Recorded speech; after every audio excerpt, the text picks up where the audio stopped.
Hey guys. So, we need to talk about how experience works in co-op. Um, especially this. The primary experience that it says, the primary objective experience, total mission experience from primary objectives, is not actually based in primary objectives. And I'm going to show you some stuff in the spreadsheet here first and talk about it a bit, and then you can see afterwards just all the evidence for this.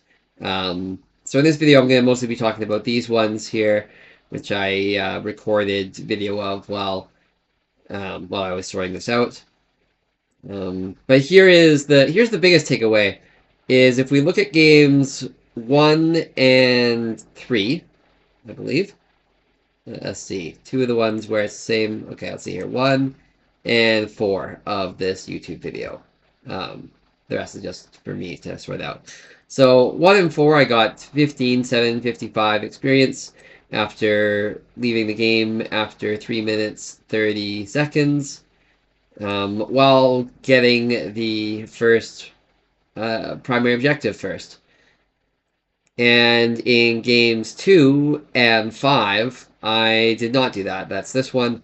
And this one, I did not get the primary objective. You'll see that in the video. And I get more experience, including more primary objective experience. Actually, same amount of primary objective experience on one of them. No, sorry. I do get more primary objective experience in them while not getting the primary objective. I can speculate about what's going on there. I think it has something to do with the attack waves, I suppose. But the bottom line is that getting a primary objective does not get you primary objective experience. And that sucks. It's more fun, right, to have the things that you do in the game matter than afterwards. You're like, oh man, I wish I had gotten, that objective, that I would have gotten more experience. But you literally get more experience from just sitting in your base and not getting the objective than otherwise. So that's the first thing, is that the primary objectives don't actually give you experience. It says it gives you experience. It does not. So that's really annoying. And you'll see that, and I won't belabor that point, but I hope that gets fixed. I just want there to be, like, clearly that's not intentional, and I just want this to be a better game. Right now I've convinced one of my buddies to play the weekly mutation once with me every time it's up, and that's about as much as he's interested in the game at the moment, but at least it's something. It's a foot in the door. And I do really enjoy the mutations, and that's a different thing. Okay, so the second thing is that in most cases, victory isn't that much more rewarding than just leaving. Victory is not that much more rewarding than defeat for the most part, especially because it's long queue times, and it's actually, so here's an example of where I win and I do all the things. I get the 5 primary objectives and the 2 secondary objectives, and I carry the team on my back a little bit, and that's kind of fun. Or maybe, I mean, I don't know, maybe they do it a lot. Sorry, that's not a dig at my team. My team was awesome. But I'm allowed to be full of myself. I'm a gamer. It's okay.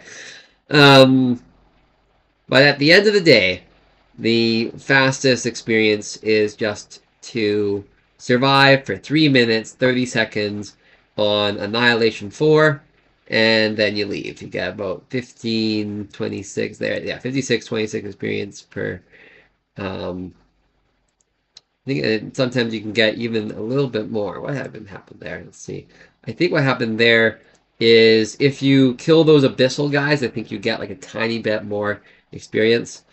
But my solution for this is I understand why the victory experience, difference from losing is what it is right now at lower difficulties is because of things like what happened last week with the mutation, where we were able to just crush through it, and that's fine. And like you don't want people to be able to cheese that any more than we already did at the lower levels. But at the higher levels of difficulty, then people aren't able to cheese it anyways. And I think then if you gave more experience for a victory, then that also would solve a lot of problems here. Because I did have a lot of fun in the game that where I actually just played to win, and it's just I just wish that it was a little bit more rewarding, like that you could see, like, oh, there's a clear outlier there. That's, that must be the one game where he was playing to win. But it's like, no, at the end of the day, and you can see this for, I didn't do an Annihilation 4 here, mostly because I'm just interested in leveling at the moment, and I mostly play Annihilation 4 with guys that I've finished leveling. But if you can see it for yourself, if you do an Annihilation 4 and then just do a calculation of the experience per minute or experience per second, whichever you prefer, you're going to find it not meaningfully different than a loss, and that's annoying. I think it would be more fun if you rewarded victory a bit more. Okay, so now you're going to see the games afterwards, just so that you can see that I'm not making this up. And let's check out this game that the one game that I won is kind of fun, because then you can just see me putting together my Malloc start, which people really enjoy, and then going from that into a very quick first bonus objective, which I was pretty stoked about. And yeah, okay. I'll see you at the other side, and I'll record a few final thoughts at the end here. And I really wanted to make a really upbeat video, actually, and it initially this was just going to be like a what's the fastest experience video, and I was going to throw a few things, and then it just became a little bit more melancholic as it went along.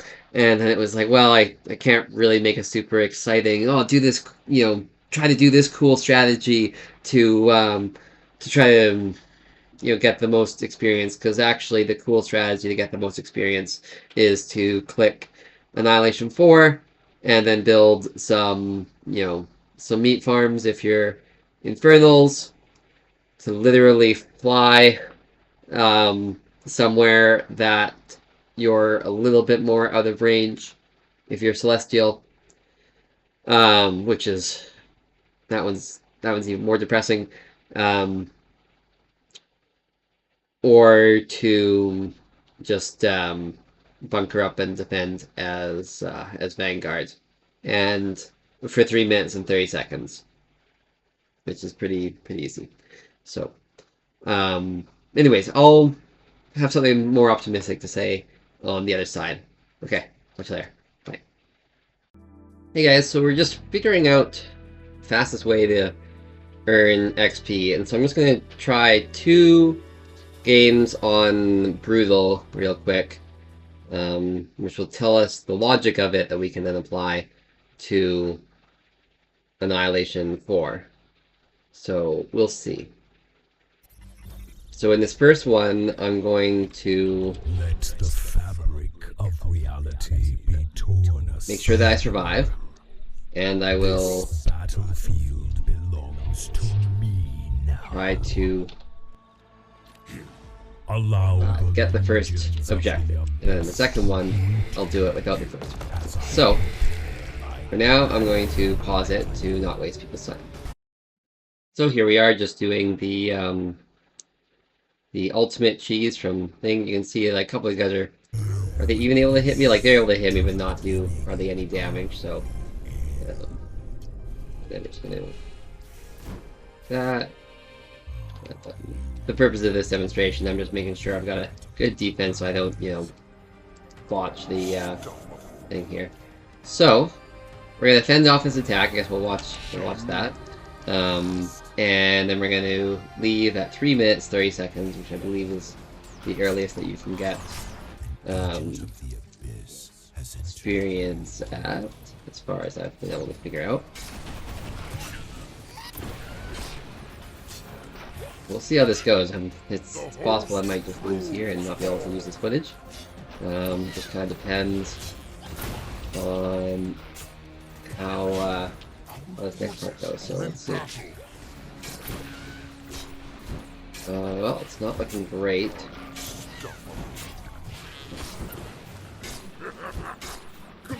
Maybe? Okay. I think we should be okay. Because all that matters, as far as I can tell, is just surviving until 3:30. So we should be able to do that.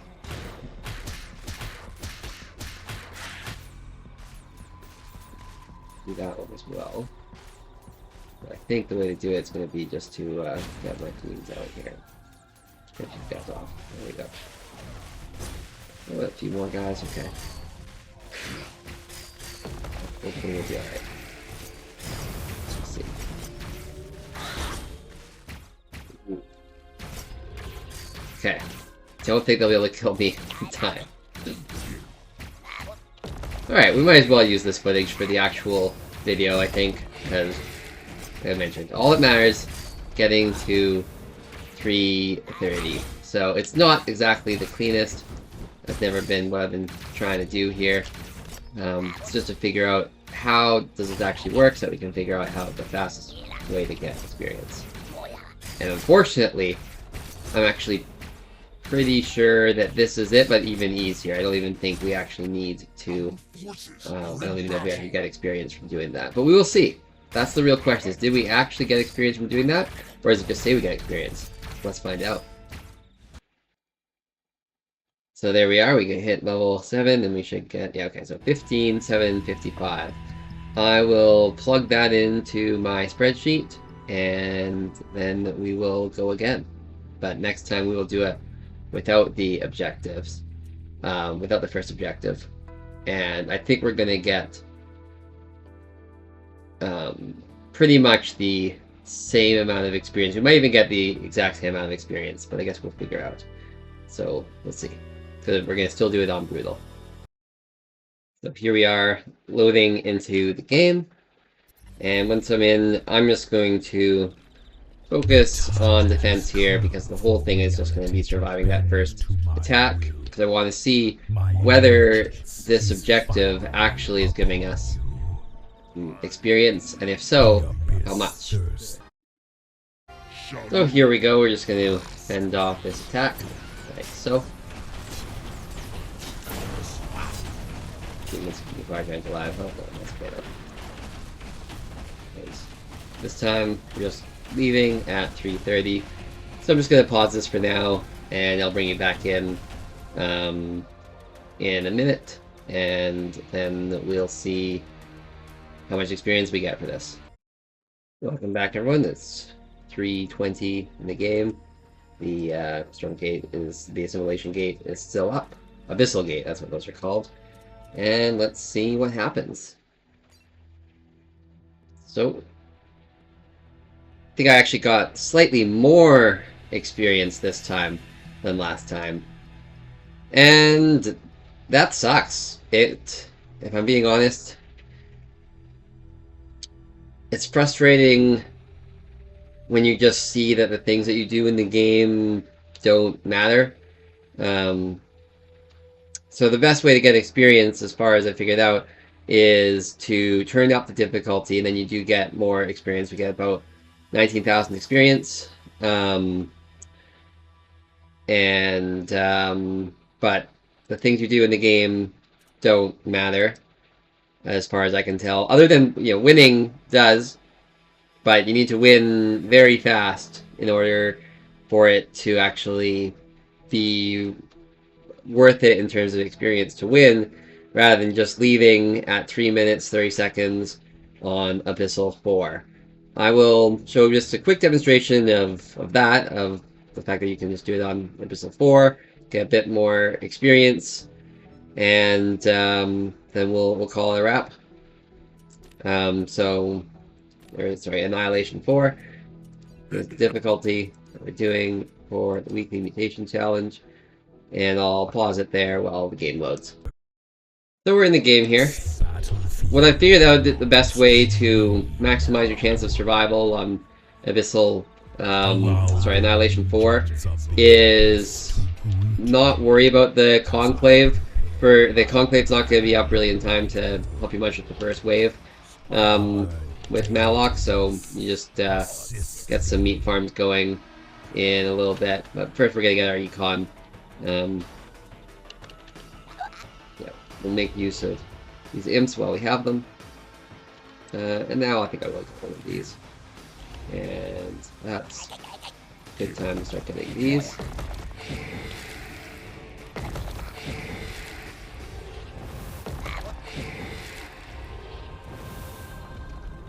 I think this is what I found the other day when I was testing this, was that just getting the meat farms up is actually more important than the Conclave.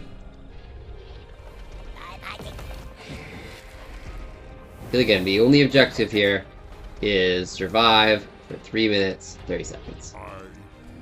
Although it's, pretty easy naturally, because you can just ultimate it.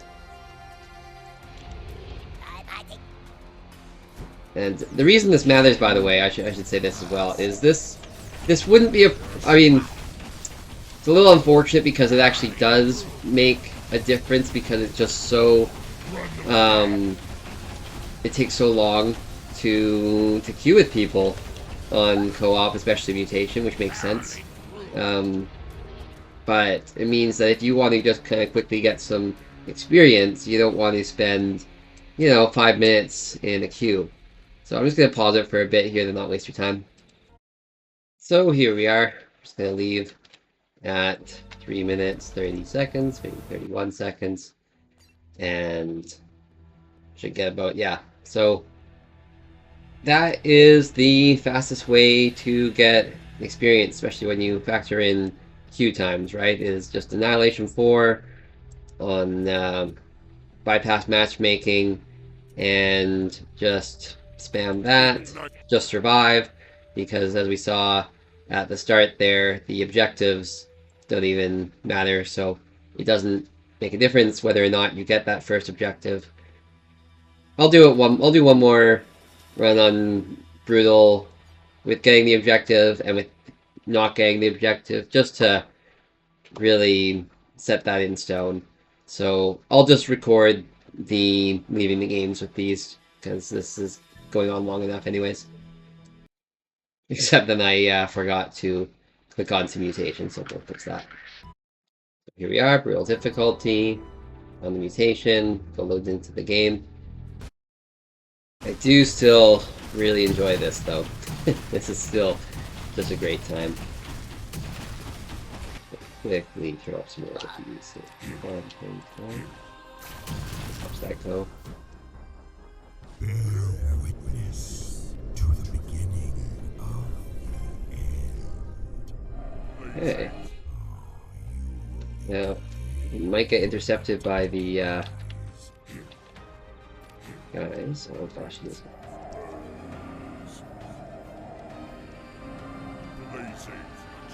Okay, let's see how this goes. Oh, we'll be fine. We'll be fine. An agent of the abyss has entered your world. Abyss is under siege.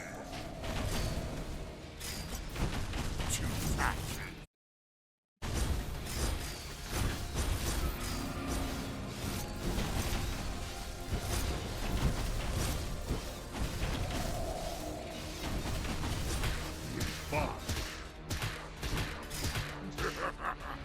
Oh yeah, look at that. Nailed it. Alright, I'm looking at pause it while we finish this one up. Okay. And we will be quitting now. We need 15,000 something. 15,755. Okay. And I'll go load in mutation, and I'll just unpause it at the end here. I'm not going to do the objective. Okay, so the gate is up, and we'll exit game. I realized I'll actually need to show... Yeah, there we go. It's really frustrating. Now, there is a gap in my logic. You might be saying, but Stormy Nori, why don't you... Oh. Now, there is a gap in my logic. You might be saying, but Stormy Nori, why do...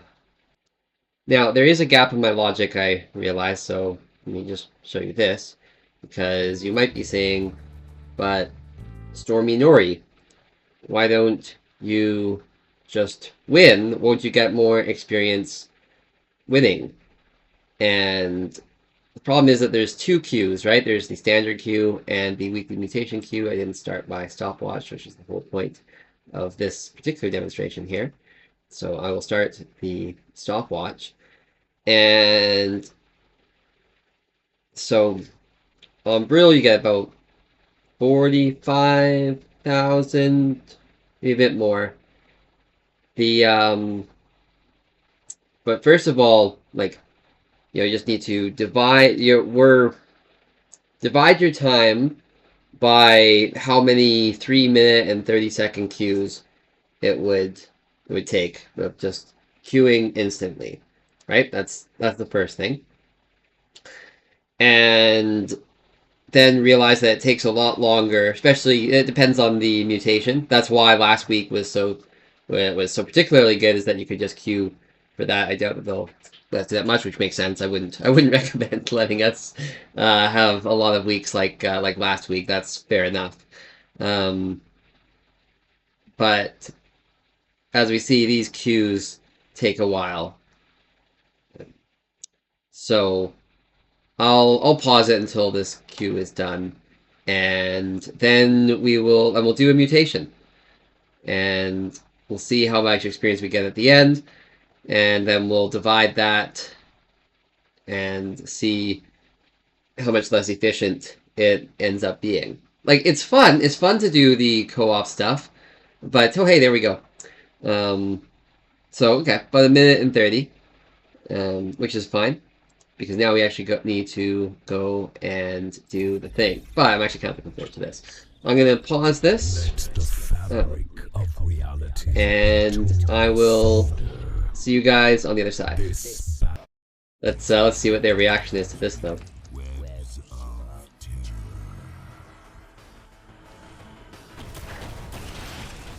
And then we're actually going to go in there and make a really big burning one, so that'll be fun. Let's see.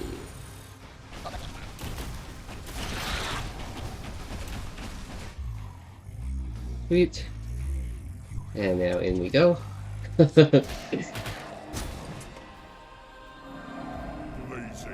Oh, check this out.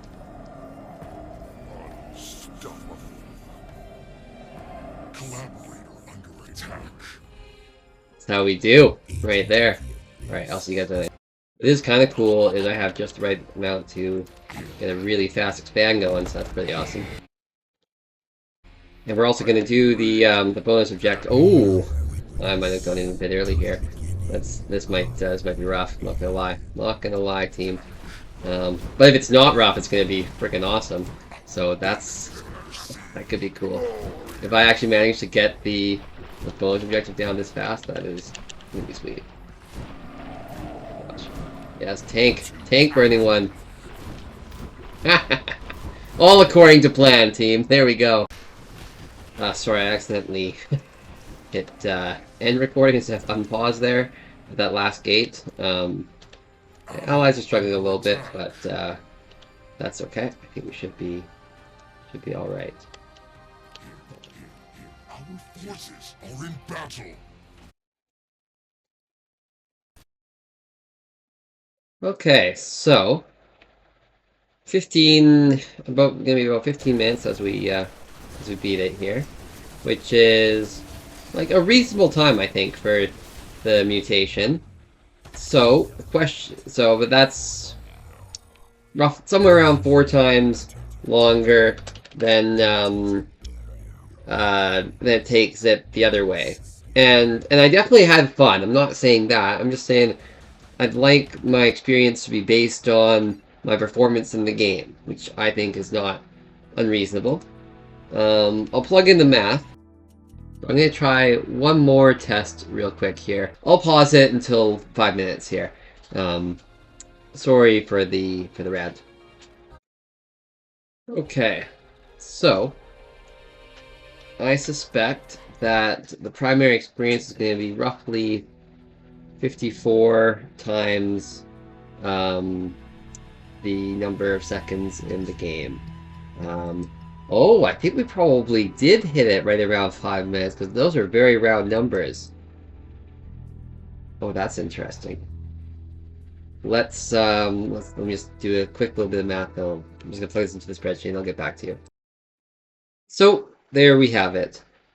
I hope to make some more interesting and uplifting videos and more really videos in the future, but I needed to make this feedback video because I really think that some of this should be addressed. I think that primary objectives should give experience, um, and it would be really nice if victories were meaningfully different than defeats in terms of experience that you get.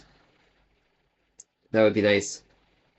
But and I will try to make some co-op commander guides. I've got some of those cooking actually, and I also but also there's probably another feedback video as well that I want to make. This was just about the experience, and there's other aspects of co-op that also I think could use a little bit of work. But there's some stuff in co-op that's really great. I think they actually did a really great job with Kastiel, even though, like, you know, at some point the King's Watch is going to get nerfed, and that's okay.